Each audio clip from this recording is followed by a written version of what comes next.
Eu tô de férias, tava indo dormir, tirar um cochilo em plena, acho que agora 6 e pouco da tarde.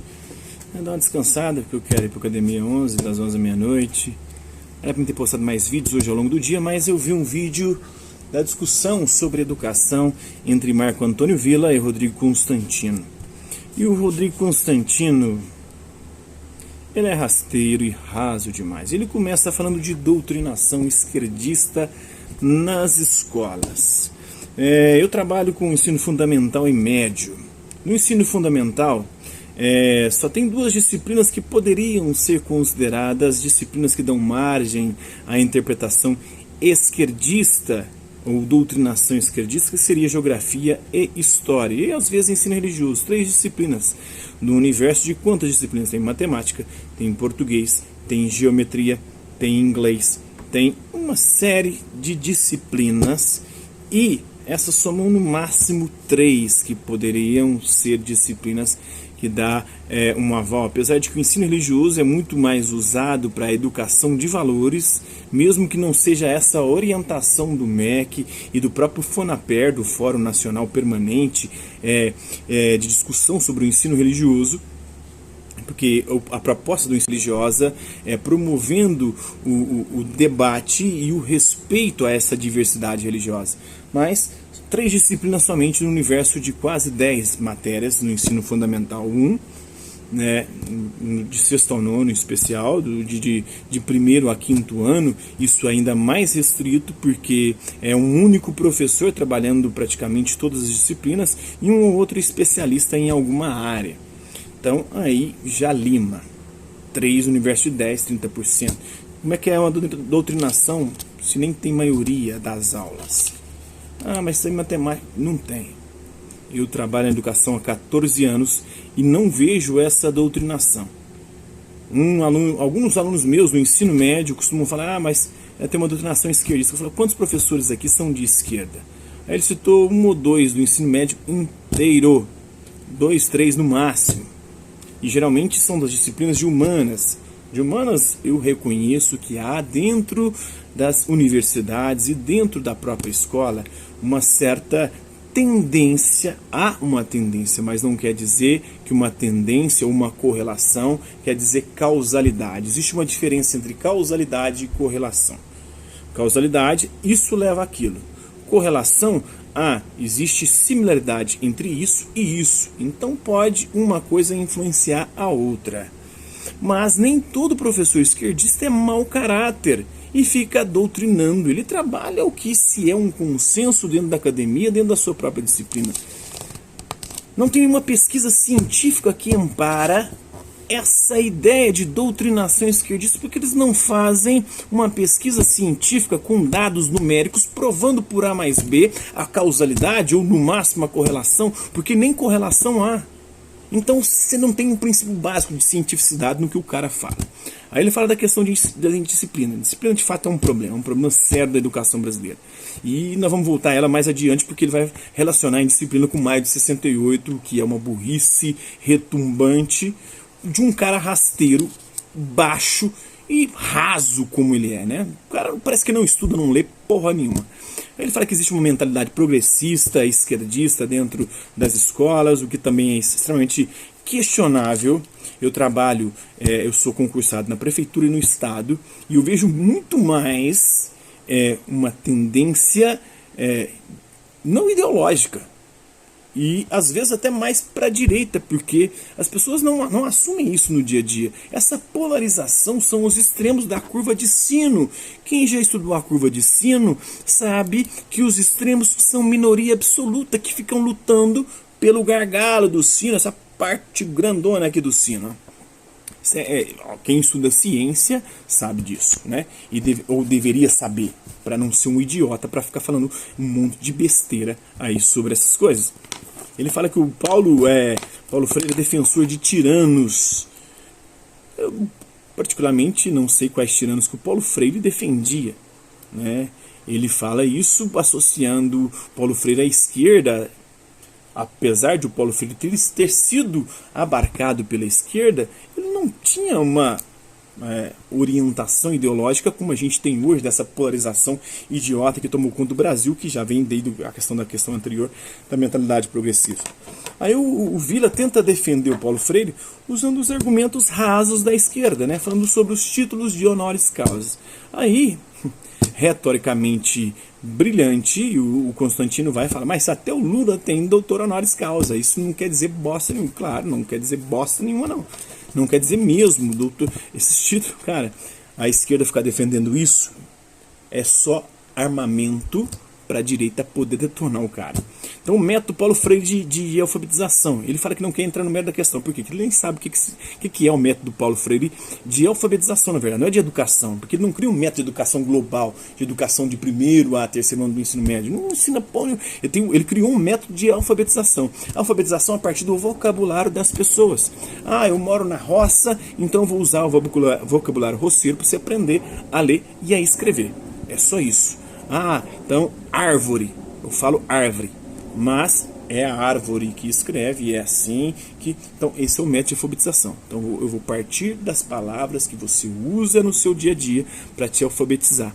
E aí não vou seguir aquela cartilha que eu estudei com essa cartilha. Essa cartilha, inclusive, é usada até hoje, que é o método fônico, que é o método mais utilizado, fônico silábico, que é o método mais utilizado no Brasil inteiro. O método Paulo Freire de alfabetização não é usado. Eu posso atestar e posso tirar foto de sala de aula para ver lá A, B, C, D, as coisas lá. E tem também Fá, Fé, Fi, Fofu, Lá, Lé, Li, Lolu, tá tudo isso, os cartazes pregados em sala de alfabetização, na sala inteira, para os alunos conseguirem memorizar isso. Em todas as salas de ensino fundamental 1, que é o processo de primeiro ao terceiro ano, que é o ciclo básico da alfabetização.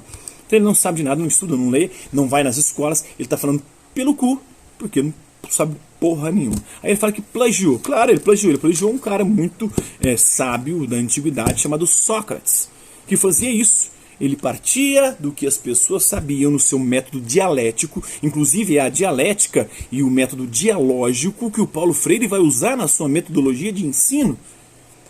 Quando ele fala da pedagogia do oprimido, ele se inspira muito em Hegel, não só em Marx.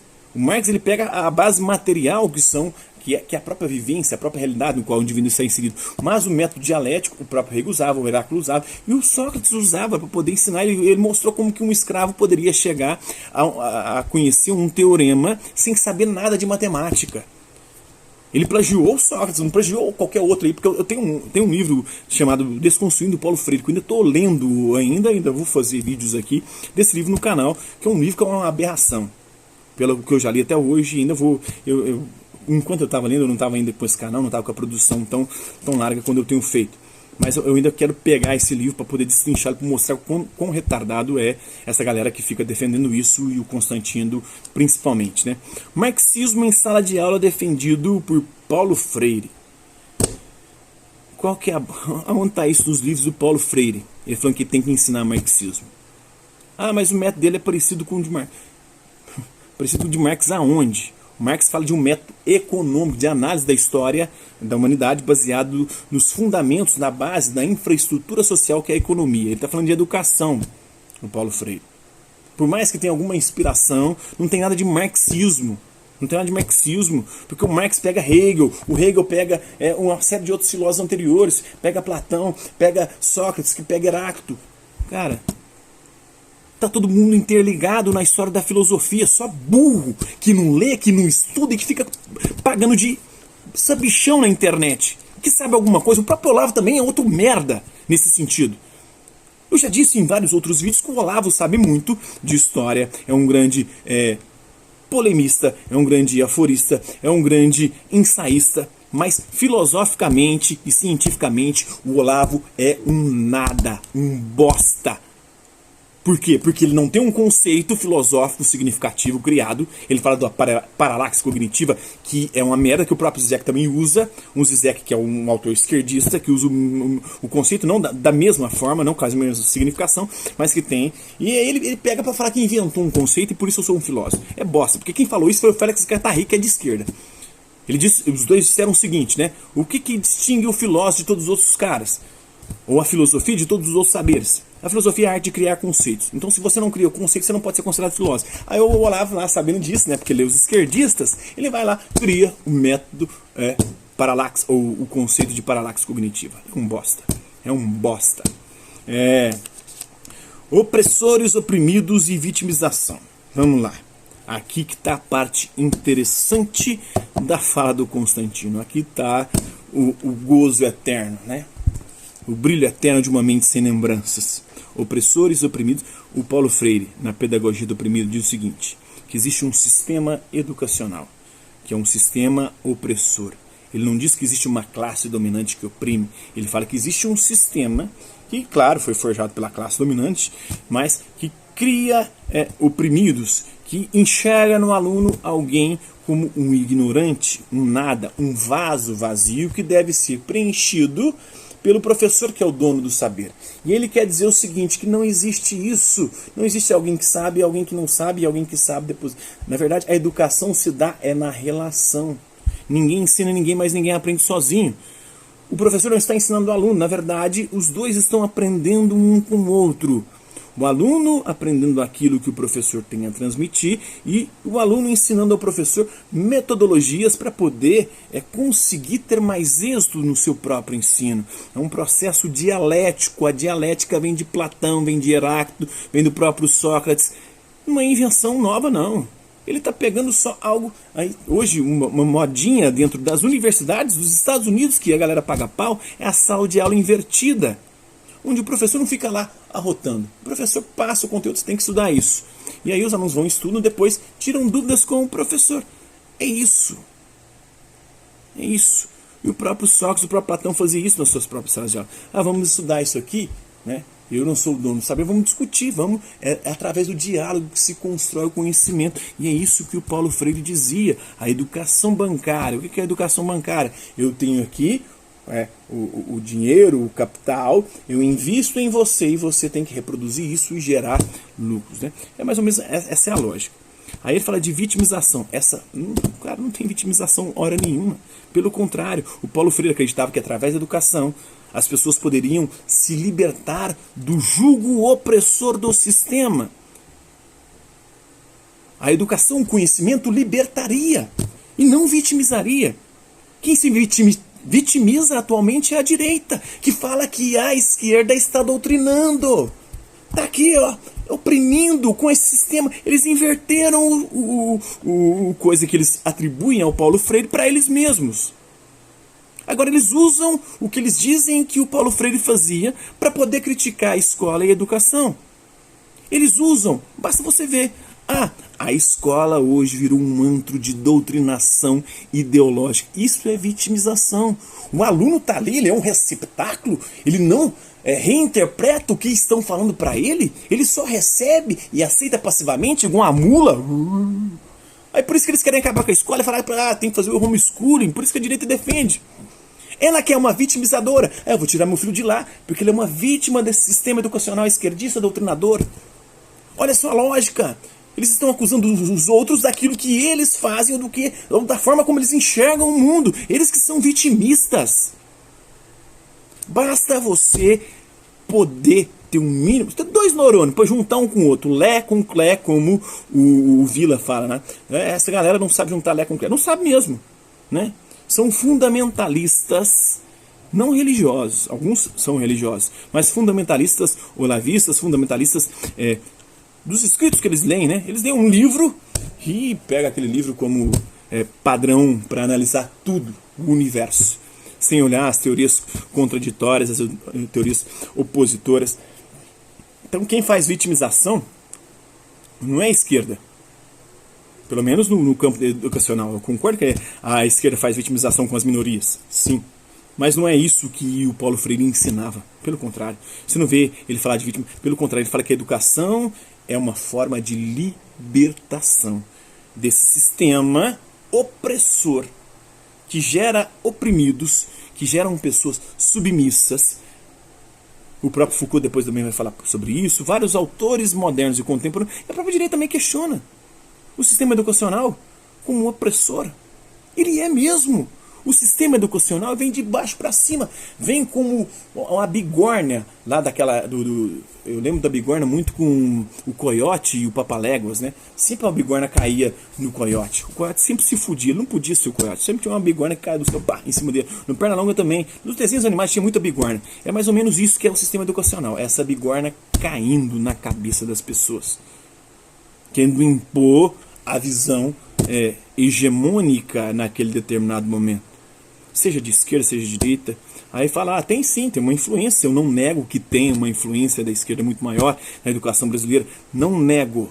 Mas ela não é tão hegemônica assim, nem tem esse poder todo que se diz. Até porque fizeram uma pesquisa recente agora, mostrando que a maior parte da população brasileira esmagadora, a maioria esmagadora da população brasileira, nem sabe o que foi o AI-5. Se a esquerda fala tanto da ditadura, metendo pau na ditadura, como... E busca doutrinar a partir da ditadura para ali criar essa noção de bem e mal, como se a esquerda fosse o bem, e a ditadura, os militares e a direita como se fosse o mal. Como é que se ela consegue doutrinar, a galera nem sabe o que é o AI-5, que foi o maior instrumento da ditadura para poder perseguir os esquerdistas. Então, algo totalmente sem fundamentação. A galera fica falando das coisas sem fundamentação, sem conhecimento de causa. Ensino da língua portuguesa. Então você pode falar errado. O Paulo Freire ensinava isso. O Paulo Freire não ensinava isso não, meu amigo. Árvore. O cara lá da zona rural fala árvore. Aí você vai lá e escreve no quadro. Árvore. Aí você vai dizer, essa palavra aqui é o A. Essa aqui é o R. Essa aqui é o V. Essa aqui é o O. Essa aqui é o R e o E. E tem um acento aqui, esse acento faz com que a entonação do A seja essa, árvore. Isso seria a educação, método Paulo Freire de alfabetização. Você aprenderia a partir disso, escrevendo certo e não escrevendo errado. Não árvore. Quem defende isso, e nem defende isso dessa maneira, é o Marcos Bagno, que é um outro autor que ele fala sobre o preconceito linguístico. O preconceito linguístico para ele fala o seguinte, é no falar. Ele defende a autonomia na linguagem oral. Na linguagem escrita formal e especial dos meios acadêmicos, você tem que escrever com o rigor acadêmico, da forma correta. Mas no dia a dia, eu não tenho que ficar corrigindo os outros. Não é árvore, é árvore. Eu lembro que eu tinha uma professora de português que ficava corrigindo a gente achava ela chata pra caralho. Mas ela está ensinando a forma correta de falar? Sim. Mas um dia mais cedo você vai aprender isso. Se você quiser seguir uma carreira acadêmica, você vai ter que aprender e usar isso. Mas em cada ambiente tem uma coisa. Eu não vou chegar lá na roça, no interior, na zona rural, ou em outros estados, onde tem outras formas de expressão, e vou chegar lá querendo, não, a forma correta de falar é essa aqui, ó. Porque quem mandou isso aqui tá lá em Brasília, o MEC, essa é a língua formal correta brasileira. Então você tem que falar assim. O jeito que você está falando está errado. Quando se fala de preconceito linguístico, está falando disso. Não da forma correta de se escrever, de se comunicar formalmente. Você está falando na linguagem popular, na linguagem corriqueira, na linguagem coloquial. Deve-se haver uma liberdade, não deve-se ficar tentando corrigir os outros como se os outros estivessem errados. E mesmo assim, tem autores, Graciliano Ramos, Mário de Andrade e vários outros autores clássicos da literatura brasileira que eles usam a linguagem, essa linguagem coloquial, nos seus escritos. E é o que o Marcos Bagno mostra. O Macunaíma, por exemplo, uma obra clássica da literatura brasileira, onde o índio fala tudo errado, velho. O anti-herói brasileiro, o herói fundador do Brasil, fala tudo errado. E ele tá errado? Não. É assim que o brasileiro comum fala. É só isso. Agora, se eu for fazer uma dissertação, uma monografia, um TCC, uma dissertação de mestrado, doutorado, aí sim você tem que usar a linguagem correta ali, de acordo com os cânones da língua. Mas fora disso, pra quê? E quando você vai falar, eu vou colocar dentro do meu livro a forma como um camponês, um matogrossense, um morador do Acre fala. Cara, como é que você vai colocar e vai colocar escrito certinho? Ou você vai tentar pegar os maneirismos dele para colocar ali na língua e fazer uma nova língua? Isso é burrice. Matemática não tem influência nenhuma, cara. Apesar de que tem hoje umas outras áreas, mas não tem nada a ver com Paulo Freire isso. Não tem nada a ver. Indisciplina em maio de 68. Ele correlaciona a indisciplina com maio de 68, dizendo que a partir de 68 começa a disciplina nas escolas. Começa o caralho, velho. A disciplina começa a partir da década de 90. Tem influência da esquerda? Tem. Mas não tem nada a ver com Paulo Freire também. E começa a partir da década de 90. Porque antes disso, na minha época, tinha ajoelhar no milho, tinha colocar a orelha de burro, né? O que fez com que a indisciplina se proliferasse foi o fato de ter proibido como é que eu posso chamar isso? As sanções, as punições, né? Claro que essas punições físicas e humilhantes devem ser abolidas, mas devem existir punições. E a esquerda, depois que aboliu essas físicas e psicológicas, ela não soube criar outros meios de disciplinar. E aí acabou virando uma zona, mas isso a partir da década de 90. E mais uma vez, meu amigo caralho, nem conheço ele pessoalmente, o Rodrigo Constantino fala, né? Escola cívico-militar como salvação. Não é salvação. Na hora que ela universalizar, ela vai começar a enfrentar os problemas. E ela vai ter que conter na base da borrachada, com o policial dando porrada nos outros, que é uma forma de punição que foi abolida, porque tinha que ajoelhar no milho, tinha que colocar a orelha de burro, ficar atrás da porta, quem errava as lições, né? E o Paulo Freire fez mal à educação brasileira. O Paulo Freire nem foi aplicado. Como é que ele fez mal? Ele não é aplicado na alfabetização, ele não é aplicado nas escolas. Como é que ele faz mal? Eu só queria saber isso, seu retardado, seu burro, seu bicho burro. Vai estudar, rapaz. Para de conversar fiado e merda na internet. Pra se fuder.